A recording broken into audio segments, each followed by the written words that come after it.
all take a deep breath. It was an action-packed weekend of high school basketball in the Chicagoland area, and we're here for a new edition of Beyond the Arc to talk about it. Brian Chimino with you once again with Michael O'Brien of the Chicago Sun-Times. We're not going to talk about the city championship game because Mike did his own little video soon after the game live from Chicago State. Check it out right here on High School Cube News. But Mike, we do have to talk about the title game. Unfortunately, off-the-court problems are going on. There's a story that broke Sunday right here on the website about Curie possibly being suspended, having to vacate the title due to use of ineligible players.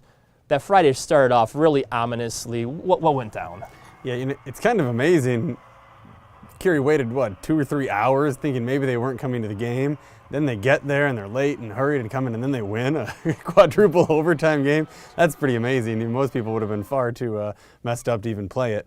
We don't know what's going to happen and what exactly the CPS is going to find out. It definitely doesn't look good. And some of the people on Twitter and online aren't really taking this threat seriously, Mike, but just 2 weeks ago, we went through the same thing with Homewood Flossmoor girls. They had to forfeit their entire season and got suspended for the playoffs, and they were the top seed in Class 4A. So this is a big deal. Yeah, I mean, Curie didn't show up to the game on time for a reason, and the CPS is investigating for a reason. So it looks like there's going to be some fire where all this smoke is for sure. So we'll see how that story develops right here on High School Cube News. The Catholic League tournament concluded on Saturday.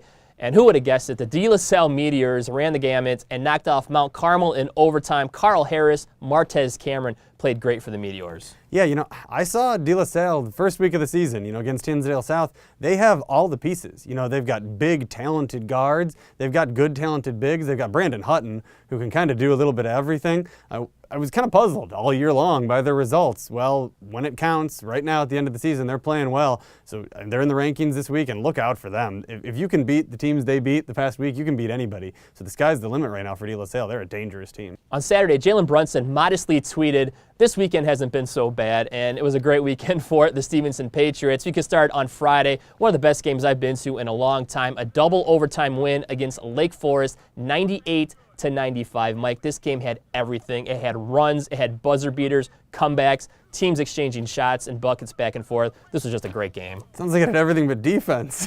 I was watching that on Twitter. I was at the city title game, and oh my goodness. I mean, you had two players, Boudreaux and Brunson, score more than whole teams do sometimes. It was pretty wild. 57 for Brunson, 43 for Evan Boudreaux. And then Saturday, Stevenson followed up, getting revenge on Simeon at the McDonald City Suburban Showdown, taking it to them pretty handily in the second half. Yeah, it was a really impressive performance by Stevenson. I mean, the game was close for 3 quarters, and then in the fourth quarter, Stevenson asserted themselves like the great team that they are, and it really wasn't in doubt the last 4 minutes. They kind of laid the hammer down on Simeon, and it was fun to see. We haven't had a lot of really high-level suburban versus city matchups this year. There aren't as many shootouts as there used to be in the area, so it was nice to see this. And the other half of the McDonald City Suburban Showdown on Saturday saw number 4 Marion Catholic and Tyler Eulis hand Lake Forest their second straight tough loss of the weekend.